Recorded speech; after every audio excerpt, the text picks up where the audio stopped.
tonight, I am very proud to present on behalf of the City of St. Louis a proclamation to Third Degree Glass Factory celebrating their 20th anniversary. And so I will... Yep.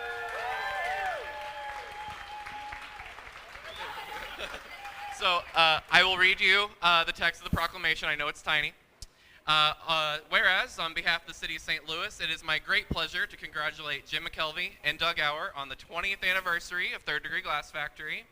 And whereas, established in 2002, founders Jim McKelvey and Doug Auer transformed a dilapidated 1930s car dealership and service station into what it is today, a state-of-the-art glass facility and St. Louis's only open-access glass art studio, gallery, and private event venue. And whereas Third Degree Glass Factory has become an anchor of the Delmar Boulevard corridor, offering everyone the opportunity to discover the incredible qualities of glass and to have an amazing experience, whether creating their own piece or watching someone else make theirs. And whereas by fostering camaraderie among artists and community members, Third Degree has introduced countless individuals to the magical process of creating glass art, inspiring a community of artists and makers, and enriching the arts in St. Louis. Now, therefore, Tashara Jones, Mayor of the City of St. Louis, do hereby proclaim October 21st, 2022 as Third Degree Glass Factory Day in the City of St. Louis.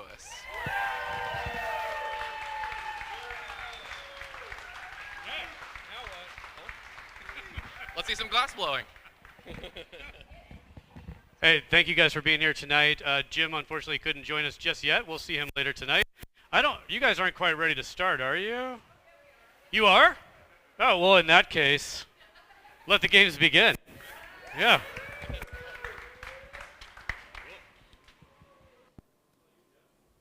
Hey, everybody. How we doing? Now we got to put on a good show, huh? Now that we enrich the arts and we improve the community and we inspire. Whereas you are all here tonight, and whereas we are here too, let's have a little death match. All right. So I'm going to take 1 minute here to get my microphone where I can not be holding it, and then I will tell you all about all the magic that's going to happen.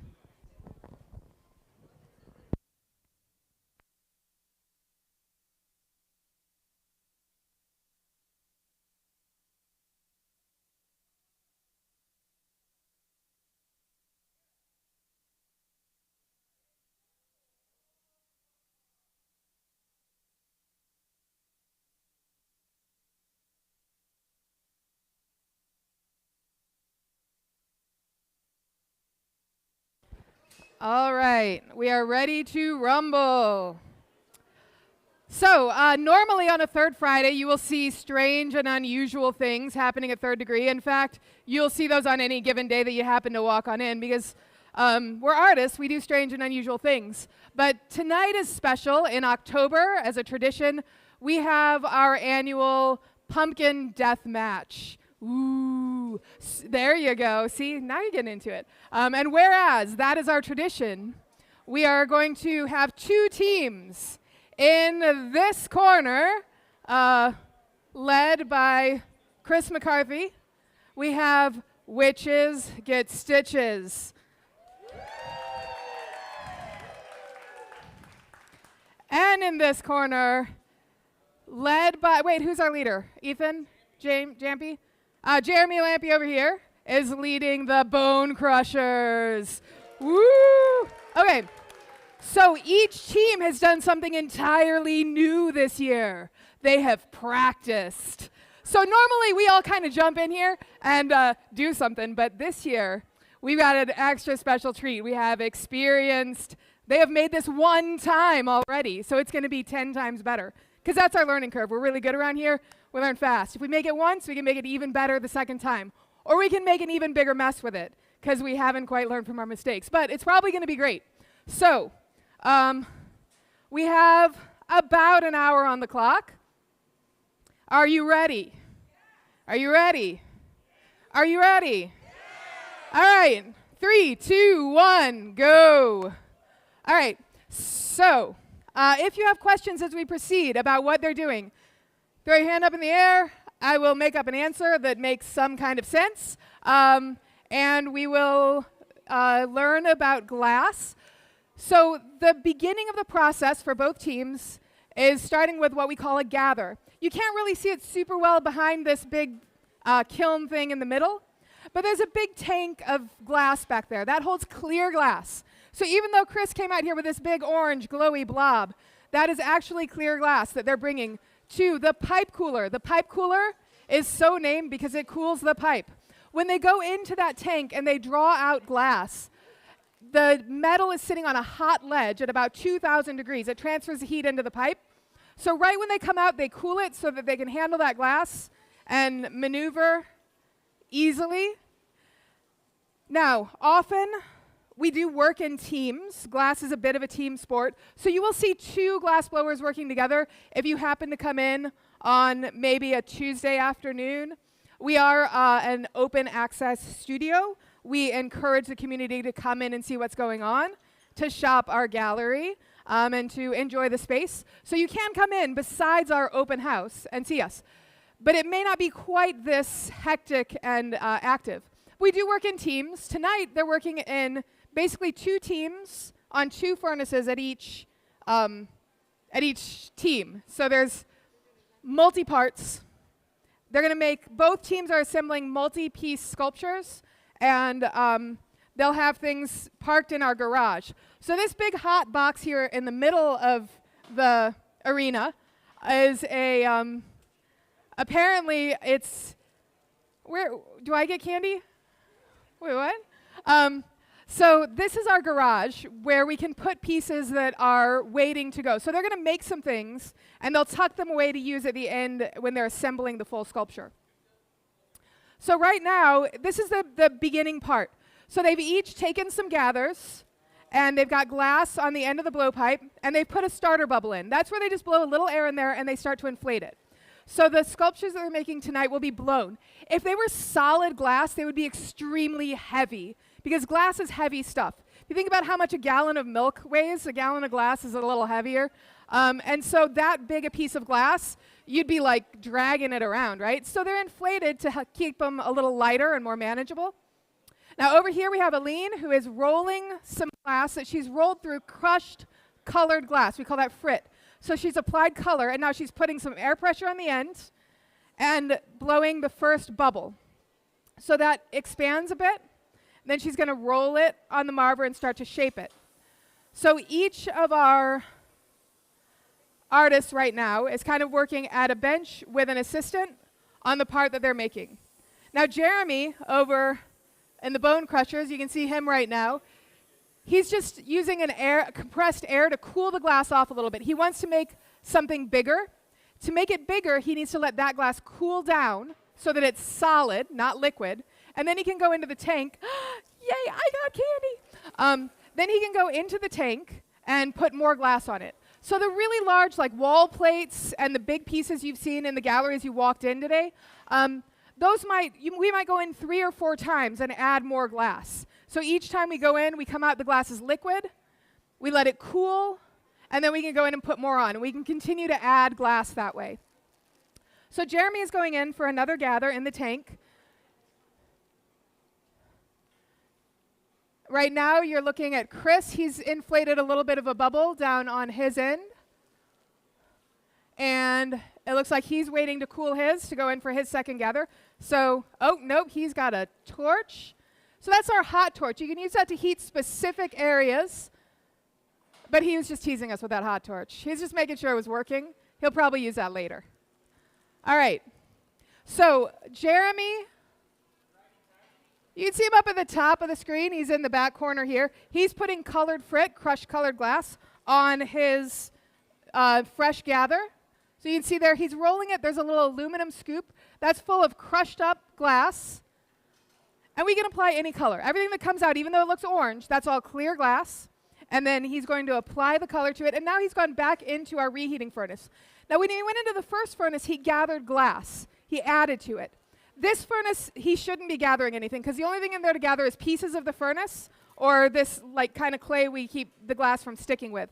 So all he's doing is heating it up. I have a question in the back. Did you have a question? Nope? Okay. Questions are good. We like questions. Because then I don't have to come up with something to tell you about. So it makes my life easier. So I like questions. Don't hesitate. All right, so Jeremy's going to put a couple coats of color on there. Meanwhile, there we go. Now Chris has got his hot torch out again. And he's using it to heat, well, it's a little hard to see because the camera's right over his head. So there we go. Now we can see him. So he's heating up a specific spot, and now Mike is bringing him a bit of glass that he's going to squish right onto that spot. So he's added what we call a bit. A bit is any glass that you've added onto your main piece. Generally, you have an assistant bring it to you. And then he's just heating up that newly added piece to make some kind of a little extra bubble. Oh, he's poking in. Ah, so he's going to make a witch ball, which is where there's a bunch of glass poking in. You can hang it in the window, and it'll catch all those evil spirits that are lurking around at Halloween. Now, we didn't really explain what the pumpkin death match means earlier. What it means is that one of these two sculptures will not make it out alive. So based on your vote at the end, your voice vote of yay or nay, one of these pumpkins will be destroyed in a dramatic way. So don't get too attached. Now, over here, Jeremy is blocking. That's like a giant wooden spoon. And we use that to shape the glass and even it out. We keep it in a bucket of water. That's where he just dipped it off the screen there. And that keeps it from catching on fire because we all know that really hot wood burns. The glass that we're working with when it comes out, we've got a lovely pumpkin. So Aline is showing you the first pumpkin that she's got there. So right now she's gone over to the knockoff station. That's where we remove the glass from the pipe. So she's put a little drop of water. She's hitting it with a stick, not the glass, just the pipe. And then she's going to put that away to use later. Now, if she were to just leave that out and she tried to use it later, it would break. Because what happens is the glass cools, it actually shrinks a little bit, and that creates stress. And so if the outside and the inside don't shrink at the same time, then it stresses and it breaks. So what we do is we park it in the garage. I told you about the garage earlier. She's now parked a little pumpkin right there in the middle, and it can hang out there perfectly happily at a nice, cool, about 1,000 degrees. It's at 1087 right now, which is a nice, comfy temperature if you're glass. So our glass starts moving around about 1,100 degrees. So it's not going to change shape, but it's not going to break. Yes? The temperatures I'm using are Fahrenheit. The question was, am I talking Fahrenheit or Celsius? So, yeah, if I were talking Celsius, we probably couldn't be in the room with it. I couldn't be in the room with it at those temperatures because it would be radiating crazy amounts. But, yeah, so the melt tank stays just at about, actually, our newer glass, our old glass was about 2015, and this we can melt at about 1975, much cooler. So a nice chilly. There's some good energy savings in those few degrees. You wouldn't believe it, but there is. Yes?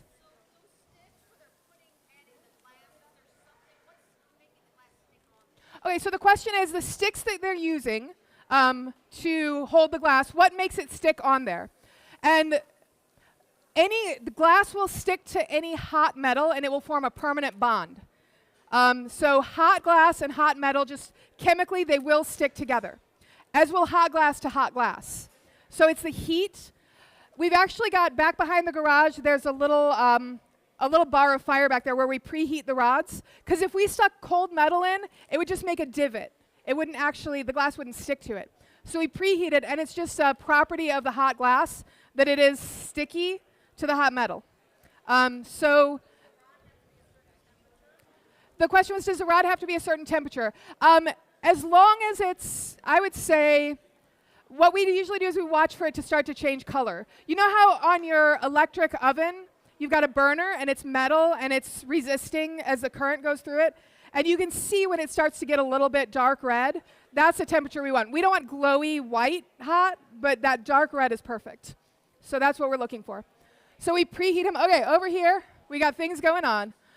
Jeremy has a hot torch, and he's starting to heat up part of his, looks like a light bulb there, but my guess would be the bone crushers have some sort of plan for something more dramatic and spooky.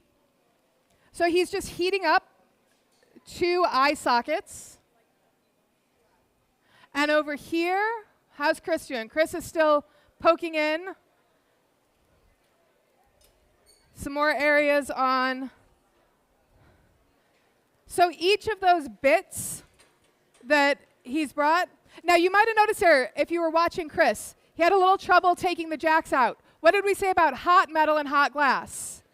Exactly. So as the glass heated the jacks up, they started to stick to the glass. So he had to kind of wiggle it around until it was cool enough to pull back out. So we have to watch the temperature of our tools, because if our tools get too hot, we can't use them without them sticking to the glass. All right, so down here, we've got the witch ball forming. It looks like Aline is working on another pumpkin. We've got a pumpkin and some kind of a square, rectangular mashed out piece that Ethan and Addison parked in the box. It's hard. Normally I only have to narrate 2 people working on one piece. And now I have 8 people working on 2 pieces. I got this. Okay. So Chris has his witch ball going. He's poked in these little color bits and made a perfect trap for all of the bad spirits that might float in. He's going to give you guys a little close-up look. So each of those spots, he added a hot bit of color so that he could push it to the center. And then the evil spirits don't know how to navigate that web, and they get caught, and you're safe. So it's an excellent ward off the evil kind of a thing. Aline's got another pumpkin. All right, let's see how Jeremy and the bone crushers are doing down here. So he's got a pretty nice looking skull happening. Meanwhile, Ethan at the second bench down there has taken up a little gather. So he's getting ready for another part here. Whew. All right, so in addition to the death match tonight, we have some other things going on. Of course, we're excited that you're down here with us at Third Degree, but in addition to Third Degree, here in the Maker District, we have Made, which is across the street and about a block further down. They have an open house, as well as Craft Alliance, which is just a little further down still, and on this side of the street. We encourage you, it's a beautiful night after the death match, if you want to take a walk down there and see what's going on at Made and Craft Alliance. They have activities and demonstrations and cool stuff happening down there as well. There will be fire dancing at Maker Hill at 8 o'clock. And then a big surprise later at about 8:30, 8:35 outside. So you might want to be outside around 8:30 tonight. The coffee shop is also open if they want to go check it out. Brew Tulum, it's in the same building as Craft. Awesome. We also have a new neighbor, Brew Tulum. They're a coffee shop. The couple who runs it are lovely, and they have an adorable son who just turned a year old. Wonderful coffee. They're open this evening as well. If you want to try a cup there, it's Cafe Doya, I think it's called. So good. It's like chai tea, but it's coffee. It's like the first coffee I've ever had that I can drink without having to load it up with sugar and milk. So I highly recommend them, and they're just lovely people. So they're in the same building as Craft Alliance. So if you're walking down, you stay on this side of the street. And there's our second pumpkin from the witches. So Aline is going to park that one as well. But yeah, so Cafe Tulum, they're really wonderful, just down the road. All easy walking distance, so you don't have to move your car and find somewhere else to park. Y'all are smart, you're here early. You probably got to park somewhere near the building tonight, so good on you for that. All right, so as the pieces start to come together, we've got multiple pieces that we've got to stick together, and it'll be hard for me to describe once it starts happening. But what they'll do is they will bring what we call glue bits. They're just going to bring little pieces of hot glass, and they'll stick the hot glass onto the big piece, and then they'll bring over the little piece and stick it on there. And so the glass itself will work as glue. Now, Mike is taking a little turn here with the witch ball, cooling the pipe again. As you keep going back into the furnace, it can get a little hot. Meanwhile, Addison's got the skull. Looks like we're getting ready to punty.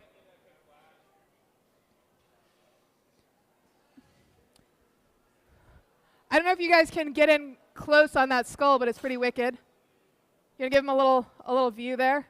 Ooh, yeah. I think they deserve a little. That's a nice skull.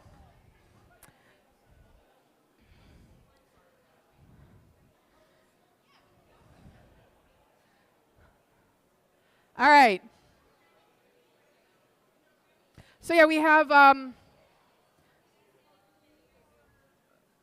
we'll have music starting up here in the our room's got new names, and I don't remember all our beautiful new names. But maybe La Sofieta room, I believe, will have the band here soon. So Mike has got the witch ball. You can kind of see these like twisty little bits inside there. They're pretty cool. He's rolling it on the marver.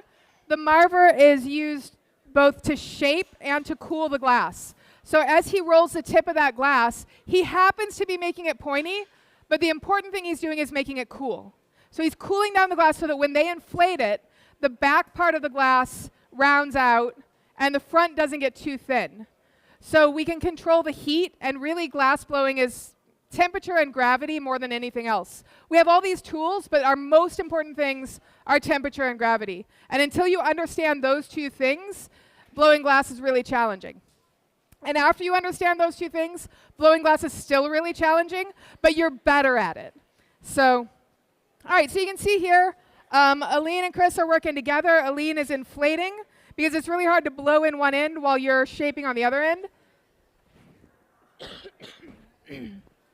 Down on this end, I kind of missed it, but they have puntied the skull. So they took a piece of hot glass on a stick, stuck it right to the top, broke it off. That's a little ominous, and hopefully it's not, foreshadowing for what's going to happen to their piece later. Probably not at all. So anyway, they've got that, and that way you can finish the other side, because the side that's attached to the pipe, you may have noticed when we were talking about that hot glass and hot metal bond that I said it's a permanent bond. So we can't just slide the glass off of the pipe because they're permanently stuck. So what we do is we make a little indentation, a little line. We call it the jack line because we make it with a tool called the jacks, and we're really clever. So you can see that's what Chris is doing right now on his witch ball. He's got his jacks and he's squeezing in order to make that line where it can break off. So there's a little bit of glass always left over on the end of the pipe because it's permanently on there. So we stick that new piece on, and then when we break that off, we break at the point where we joined it so that there's not extra glass left on there. So it's really cool from here because there's an optic effect that is kind of twisting those lines and making them look super spooky.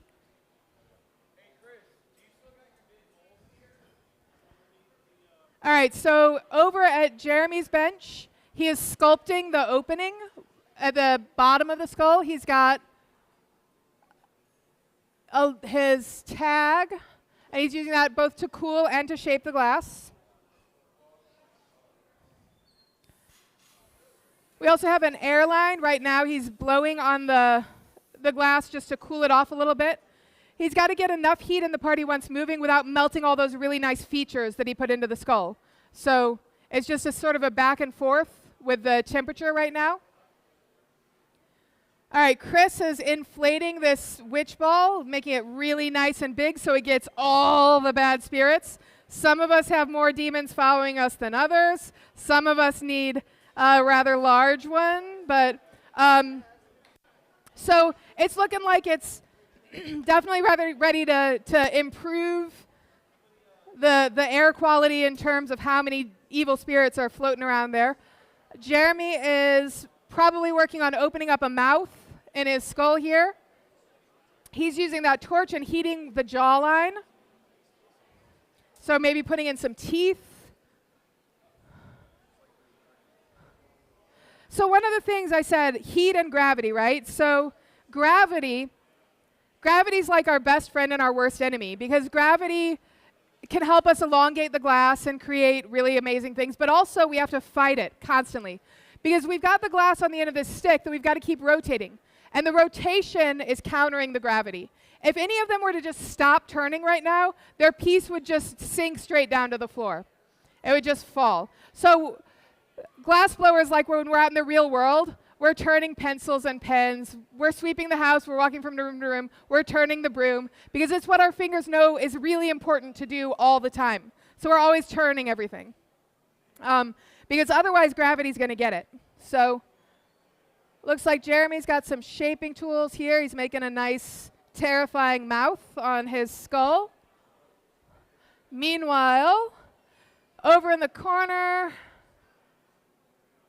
Ethan is molding. I don't know if anybody can see it in the corner there. Ethan just came out of that optic mold. The optic mold is what we used. So you saw Aline bring those cute little pumpkins over. She did the same thing at a smaller scale, but Ethan just did it with a larger pumpkin. So that's how we get those pumpkin ridges. If you saw all those beautiful pumpkins in the gallery, which are for sale, made by local artists, helping support this wonderful facility. If you haven't seen them yet, you should definitely take a look at the pumpkins in the gallery. You can probably find one made by many, if not all, of the artists working tonight. So Ethan is making a giant pumpkin over in the corner, and that will somehow come together with the skull that Jeremy's working on. Chris has a witch's ball, and amazingly, as crazy as this dance is, we very seldom run into each other with the hot glass. Seldom, not never, seldom.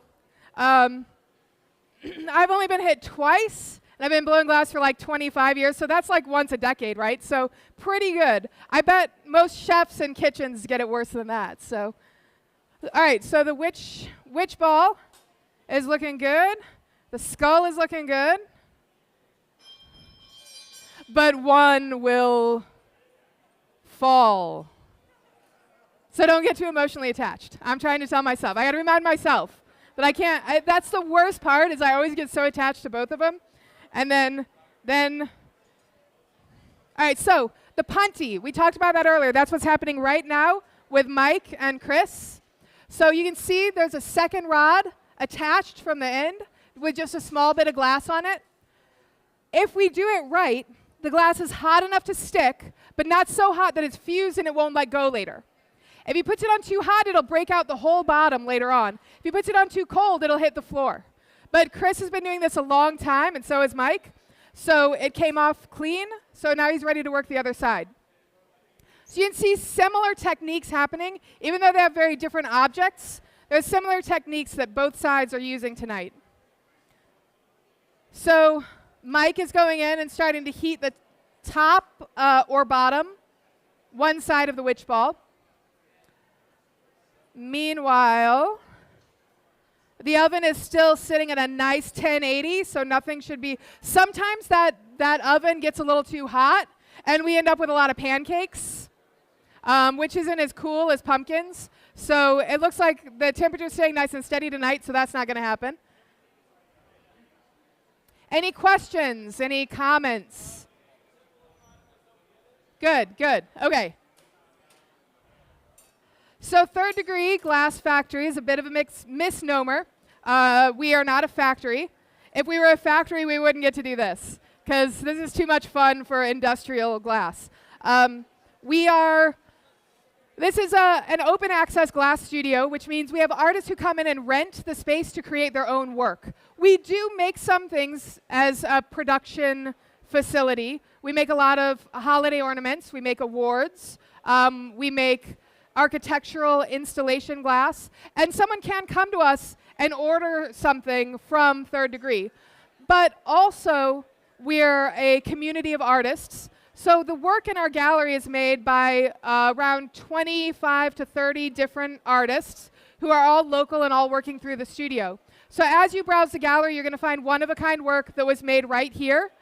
We don't import anything and rebrand it and sell it, so you know that you're getting something that is created here. Now, Jeremy just added some color. So he added a little bit of this isn't a fresh new skull. This is a skull that's been through it. So he added a little bit of sort of gray powder on there. So it's got a little bit of wear. And then you can see over on the other side, Addison has a torch and a cane, and he's drawing on that pumpkin that Ethan made. So he's putting lines. So what you can do, you can stretch out a piece of colored glass, and then when you heat the tip, it works like a crayon. You can actually heat it and melt it onto the other glass and draw with it. So my guess is it's becoming sort of a jack-o'-lantern kind of thing. And then you can see it looks like Jeremy has added some nice dark eyes. If you look at the skull there, it's looking a little like a kind of a sugar skull action going on there. Nice and creepy.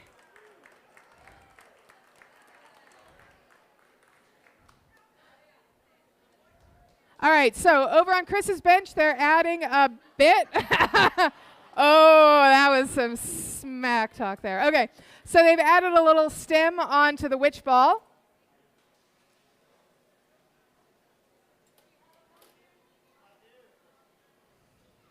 All right, so this is what's happening here over at the witches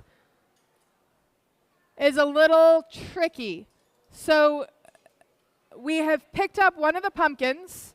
Mike has one pumpkin from the garage. You can see there's only one pumpkin in there now because Mike snuck in there and got one out. Same basic process as the punty. He had a little hot sticky glass on the end, and he picked that up. Now they're going to try to attach it. So Aline is bringing hot, fresh glass from the furnace. Chris is going to figure out exactly where that pumpkin's going to go, and he's going to stick that hot glass right there. And then Mike is going to come in with the pumpkin that we made earlier. He's going to push it in to the spot. Now that hot glass, if it's hot enough and everything's at the right temperature, it'll just work like glue. There we go. And so when he tapped it, it was colder where he had picked it up with that glass. It was colder there, so that's where it broke. He sent a little shock wave through. So now he's got one pumpkin on his big witch ball pumpkin. And now they'll pick up the second one and try to get the second one on without the first one falling off.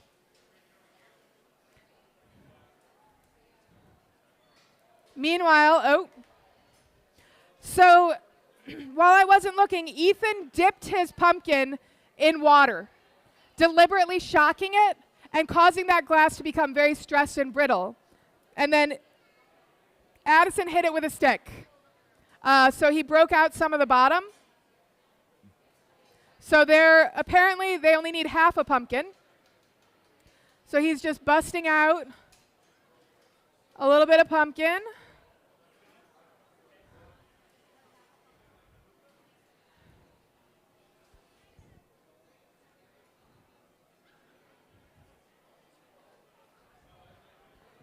All right.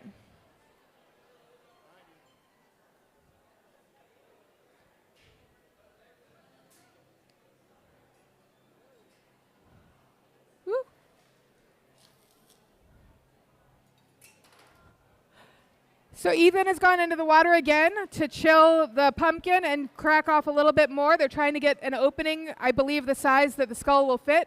Meanwhile, Mike has picked up a second pumpkin. And we are joined tonight by Jim McKelvey, our co-founder, who we were eagerly anticipating earlier. Hey. I couldn't find parking. Y'all took his parking spot. Shame. We don't have a marked spot for the boss, so. You just need this part. So I'd wear it like this one, just use those as temple. And then, did you hold on? Is it on? Here. Here. So hold down there. Pumpkin death match. We have the bone crushers in this corner. Witches get stitches. And they've got about, let's call it 15 minutes on the clock. So 15 minutes left. Yes. All right, so we need to I had to fill him in. He hasn't been watching the live feed apparently because he's been trying to park, and that's not safe. So our technology guru here needs to know how to turn on his mic, and then we're gonna be good to go. There we go. Hello? All right.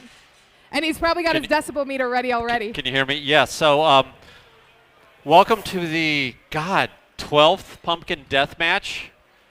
So we came up with this one Halloween when we thought there was not enough mayhem associated with Halloween, and we decided that the plan would be to have 2 pumpkin teams dueling. You probably already know that. We have over here the Bone Crushers.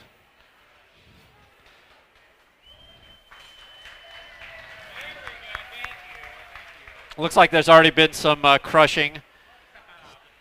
Yeah, was that intentional or did? Okay. All right. So the destruction over here was intentional, and now they are carving what looks like a gruesome pumpkin face. And there's another equally gruesome skull over there. Whereas on this side, it looks much cleaner. Hey. We have a witch's ball pumpkin with pumpkin ears. Chris must have recently taken his family to Disney World. Or Mike did.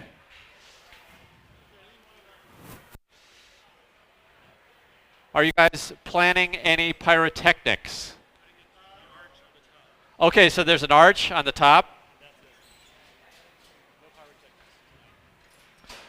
So the history of the Pumpkin Death Match is, well, it's fraught with terror. The first year we did it, we didn't really know what we were doing. We had a giant vat of water here with we made it out of plexiglass. It was standing right here, and glass when it gets immersed in water cracks, and if it cracks really fast, then it explodes. And this happened in spectacular fashion, and it showered like the first 3 rows with shards of glass.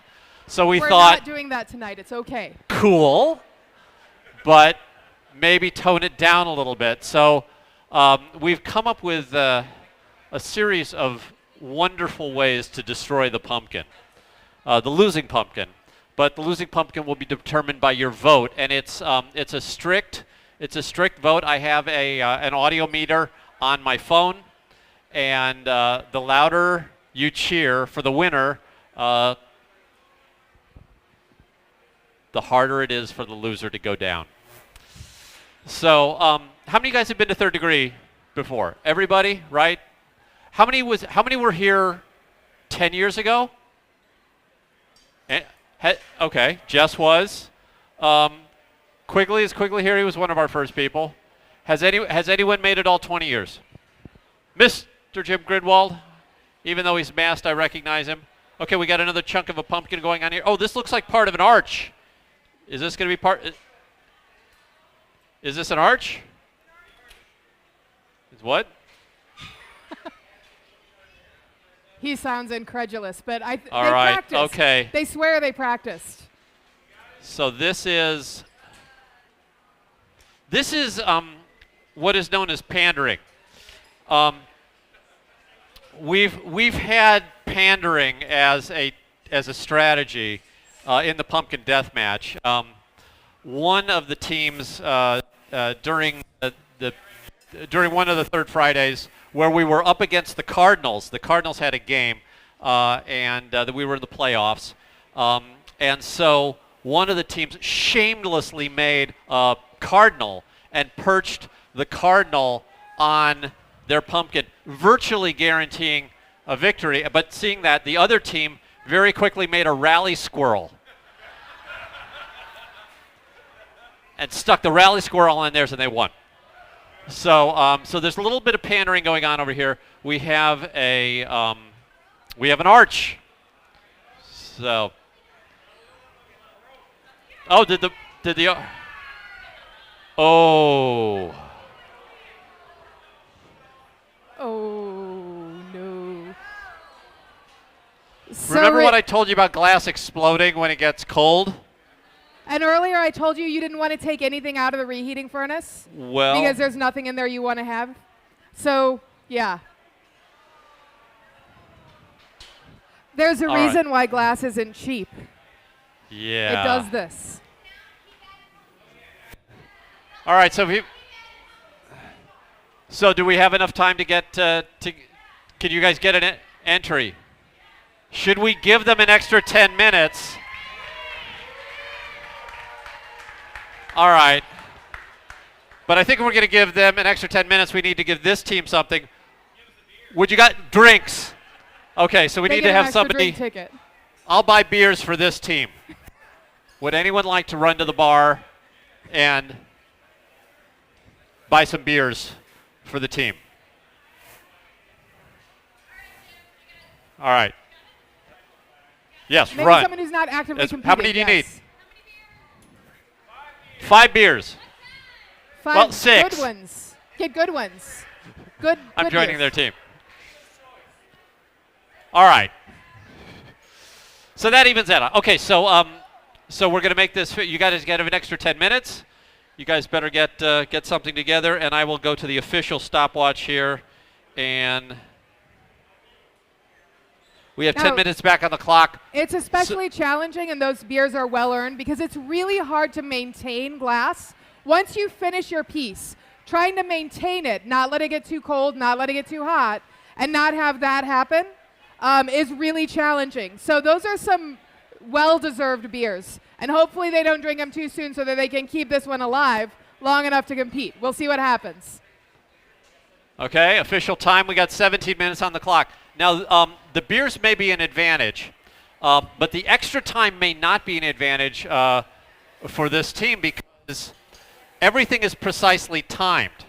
What they do with glass is you kind of have this arc for the piece, and Addison's going to give him a... all right, little- so this is what we've got so far. Got a hideous looking Bob gets the 20-year. Bob has been made. Bob is famous. This is Bob Pazderka. He's famous. People ask me about you all over the world now. I featured Bob as an example in my book. So you guys know about Square? Square was basically created for Bob because at the time he was a glass artist and he couldn't take credit card payments, and neither could I. So when we were building the system, I had a picture of Bob and his 92 Chevy Corsica in a on my desk when we were and we were trying to build something that Bob and I as artists could use. So that's how you got Square. Yeah. You got to read the book, and there's a great story about Bob. But literally, Bob, you're famous all over the world now. And isn't there a TV crew that's hounding you now for an interview? Okay, you should do that. They have good lunch. All right. So anyway, Bob's doing that, and I'm stalling. But it looks like they keep reheating this, which may mean that they've got some intention to take this really nasty mess of glass and keep working with it. Mike, what's going on? Normally.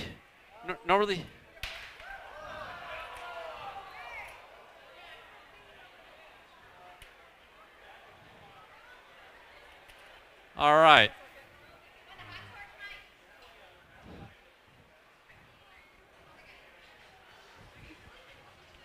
So this is sort of interesting. You notice that the glass broke. It broke off the pipe, but it didn't break when it hit the ground. So the question is, why didn't it shatter?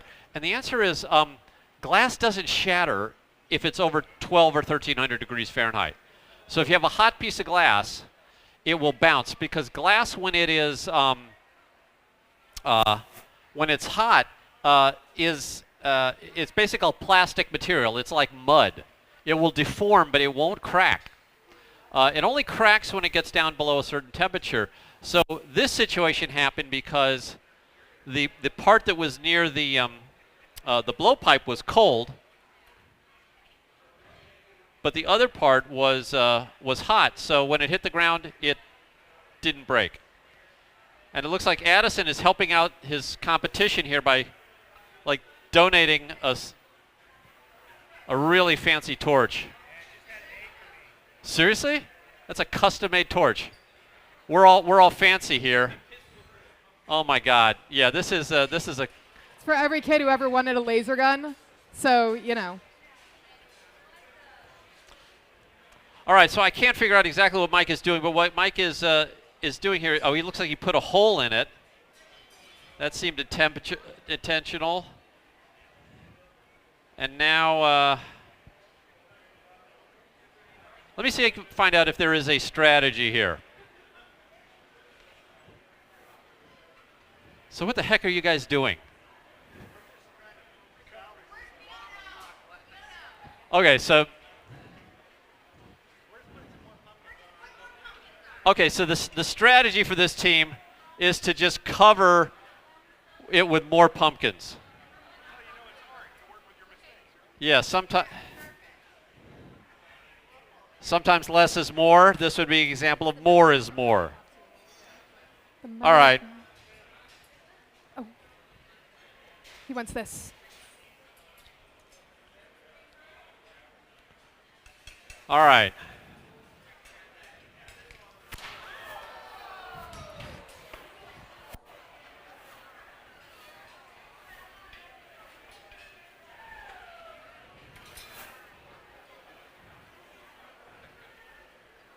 Now, to be fair, I wasn't here when they practiced. So I didn't mean to overpromise, but so there is another step still happening over at the Bone Crushers. They've got more in store.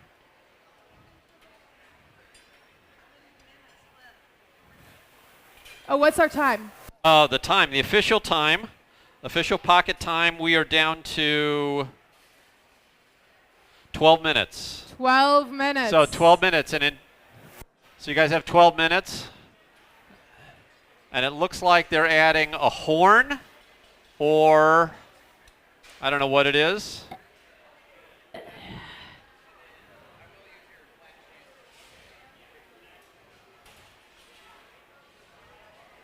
I believe it's a knife. Yeah, it's a what? A knife. Oh, it's a knife in the head, of course. Because no point in having a skull without a knife. A skull wrapped going in through it. Shards of pumpkin with a knife through it, of course. knife through it, like you do. That's right. Okay. Well, we just need some Ozzy Osbourne playing, don't we? We kind of do, but then, you know. Then they wouldn't be able to hear me. Yes. Have any of you been to an event at Third Degree? All right. So the dirty little secret about Third Degree is that spiritually we're a glass studio, economically we're a bar. That's how this place runs. We basically run the glass studio at a small loss so that we're able to keep the artists working. I mean, it's an expensive activity. The glass costs a lot. The fuel costs a lot. The insurance costs a lot. And we end up with a pretty expensive thing if you're going to come out here and work if we try to make a profit here. So we don't do that. Instead, we make a profit back there. So thank you for drinking often. There you go. I'll drink to that. What can I say? Doug Auer, my co-founder, when we walked, I'm just going to tell stories because these guys are just dropping stuff on the floor, and these guys are putting a knife into a skull, which we've all seen that before, right? You've all seen a knife go into a skull, so yeah. So when we got this building, it was only that part in there that we looked at. So Doug and I walked in, it was raining, and we looked at that part, just those two little rooms in there, and we thought, well, this is huge. We'll never fill it up. And then the guy who was showing us the building, somehow we missed all of this. Like, we didn't see any of this stuff. And we opened up this door, and I remember walking through it with Doug, and we were like, oh, my God. Now, it didn't look like this. It was full of garbage and everything. But it was so overwhelming that we figured the only thing we could do was indoor parking, right? But then when we finally had it cleared out, what we realized was that glass So there was no glass culture in St. Louis at the time. And if you notice, what I have on either side of me are teams. This is not a solo activity. You're working, if you work solo in glass, it is technically possible to do some stuff, but it's very limited. And it's limited for the reasons you can see. And that is one person has to keep the piece hot, otherwise it falls on the floor. And then 1, 2, 3, sometimes more assistants are needed. To make anything significant, you need a team. Which means that if Doug and I, as artists, were going to be able to even make decent work ourselves, we needed to build a culture of glass in St. Louis. So we decided, instead of opening a private studio for ourselves, that we would open a school. So Doug came in, and Doug engineered this giant hood, and he built it, and it sort of set the stage, because this is massive. And this basically says, we are here, and we are big, and this is not a studio for one person. This is a studio for teams, many teams. And by sort of setting that out, it really puts St. Louis on the map as a place you come to learn to blow glass. And over the years, we've trained hundreds and hundreds of people who've become professional glass blowers or enjoy it as a hobby. But the trick was to build a community. And so it's just really gratifying to see everybody turn out for our 20-year anniversary, because the community keeps growing. And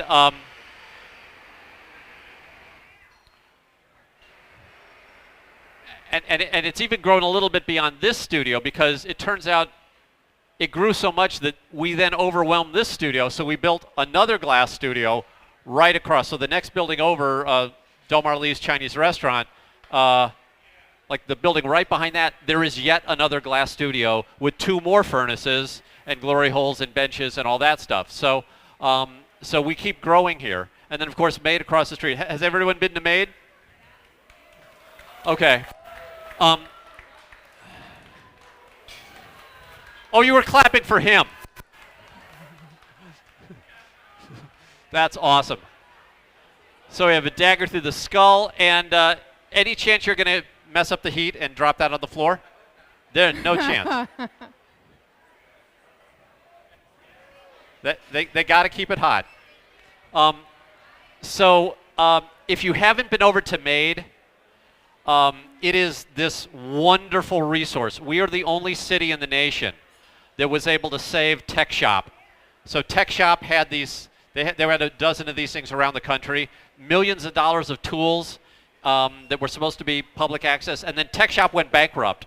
And because the guys at Cortex actually owned all the equipment, they were able to help us buy it and set up one of the best maker spaces in the country right now. So if you like to sew, if you like to play with plastic or wood or metal or fibers or do 3D printing, glass, no, we don't do glass over there, we do glass over here. But anything else, you should just check out Made across the street. It's spectacular. And the best thing about it is on the second floor of Made, the Magic House has moved in, so you can dump your kids at the Magic House. And it's really fun, and you go down and make a bunch of sawdust or metal shavings or whatever. All right, so let's see how it's looking. Are you guys going to brutalize it anymore? Oh, looks like 5 minutes left. Oh, he's putting stitches in the skull. Which, if you think about it, is kind of weird because you don't stitch the skull, right? Do we? They're stitching. They're sewing the pumpkin to the skull. So. Couple of weird things tonight. Oh, weird things. More weirdness. So the fire spinners are going to be out on Maker Hill. Oh, okay. That's important. Hold on. Okay. And then that's at 8, and then shortly following that, big surprise. But if I tell them about it, then I won't get a good seat. We want to make sure people come back here for the Great Pumpkin at 9:15. Oh, okay. All right. I just wanted to make sure you had the stuff. And where's the big surprises at Maker Hill? That's Okay. fireworks. Okay. All right. So, so we now have an outdoor component. We have Maker Hill, which is this little outdoor amphitheater that we made out of all the extra dirt that we dug up trying to make our parking lot. So we had all this extra dirt, and we thought, what are you going to do with the work? So there's actually an amphitheater out there, and the St. Louis fire technicians have been a stalwart here for almost 20 years. As a matter of fact, these were guys who used to spin fire, which is fun in the summer and it's miserable in the winter. And since we had a big building that was hard to burn down, we let them work inside for years. So they used to come in here and practice fire spinning. Now we're a little too clean for that. Oh, is this going to be a horn? No, this is going to be a. Oh, this is a pumpkin. So this is the trail of a pumpkin. All right. Okay. So at 8 o'clock, the Fire Spinners, which is a show well worth catching, is going outside on Maker Hill. Then at 8:15 8:35, all it says is big surprise, and I had nothing to do with that, so I will be there with you, hopefully being surprised. And then at 9:15, the Great Pumpkin demo. Let me tell you about the Great Pumpkin. Every year we have this contest to see how large a pumpkin we can make. And it almost never works. We've made them almost as big as those gym balls, like the medium gym ball, not the big one, but like the medium-sized gym. That's as big as we've ever made. But they almost never survive because glass that big, you have to keep it at the same temperature. And it's bigger than any of our furnaces, so we can't reheat the thing.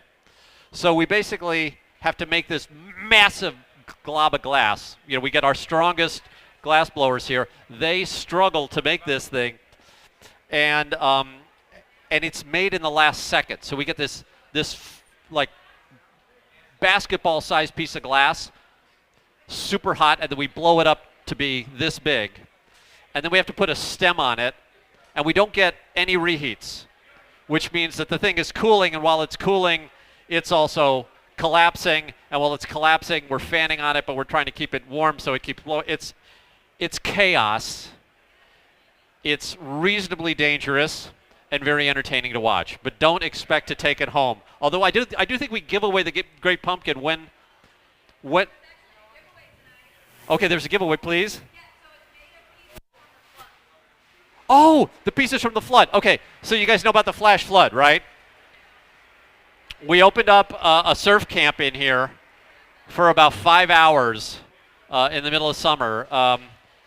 Miraculously, Third Degree survived the big rain, like when we got 9 inches one day. And then the next day, or 2 days later, when we got 2 inches of rain, this whole area flash flooded. And the water was, 30 inches of water. You could jet ski on that. So what we did was and the gallery flooded, and all of the work the artists had, because it was a flash flood. There was no warning. All the work just floated away, or cracked or sank, and people were bringing us pieces that had like drifted down Delmar for weeks. These beautiful $1,000 plus pieces of grass. Oh yeah, they're almost out of time. Okay, folks. Oh, they've only got 19 seconds. So I'll give you another minute to finish, since I was blathering on about the flash flood. But yeah, we've decided to give away. Are these pieces from the flash flood or? Oh, this is so cool. Okay, so we took all the broken bits from the flood, and we made those into a new piece of art, which we are raffling off tonight, or giving it away. Oh, so give us your email at the gallery checkout and get a piece of St. Louis history. So that sounds really cool. All right, so we got a minute left. It's about time to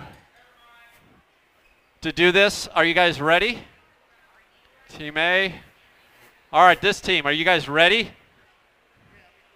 All right, you got a flash so it doesn't break. All right, and Doug, do you have the official?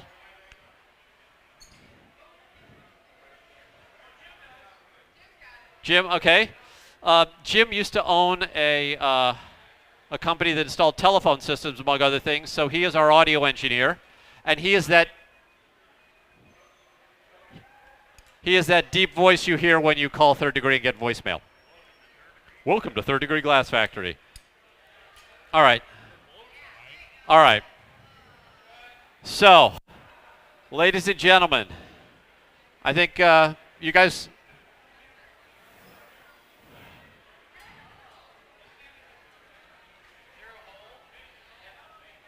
All right. So this is a... this is now finished. They've put a patty on it. And our official sound engineer is calculating noise. So I'm going to put in earplugs here and ask y'all to vote. So, how many people think... Mike, you ready? Show your piece to the audience.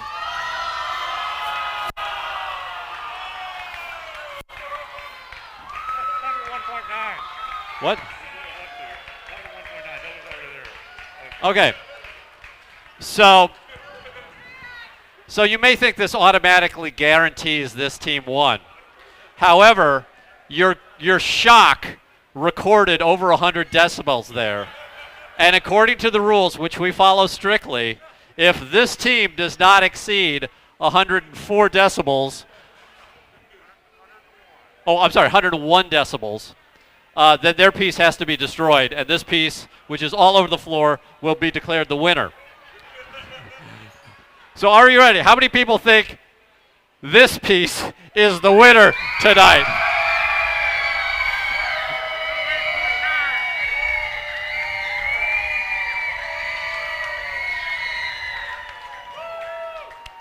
All right, by a solid 8 decibels.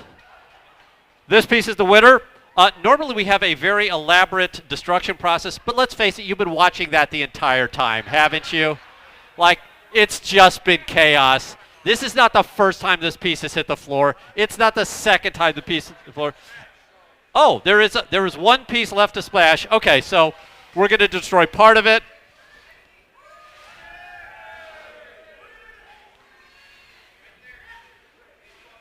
All right.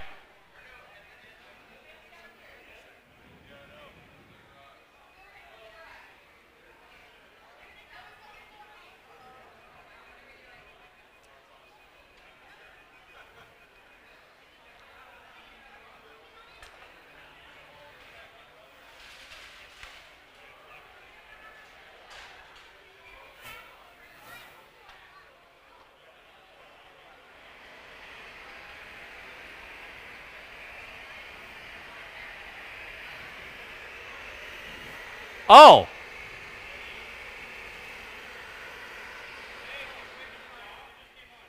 All right, so here's what we're going to do.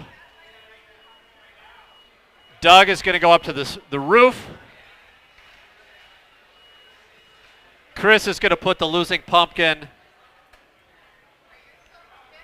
And oh, this is a new twisted bit.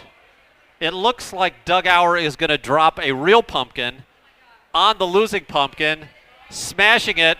Those in the front may want to shield your eyes in case this squirts out. Chris is drawing a target zone. This could go seriously wrong. Hopefully it breaks. If it doesn't break, hopefully it doesn't just get shot towards one of you. But, hey, you wanted the seats in front. 10. Okay, here we go. 9. Wait, let's have an official countdown. Jess?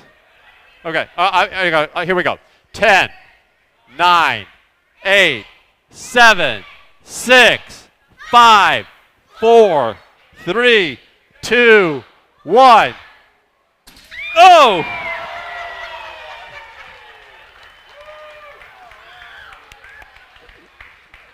that went about as well as could be expected. All right, well, thank you. The Great Pumpkin, 9:15. The Maker Hill outdoor performance with the Fire Spinners, 8 o'clock, and at 8:35, a big surprise. Thank you.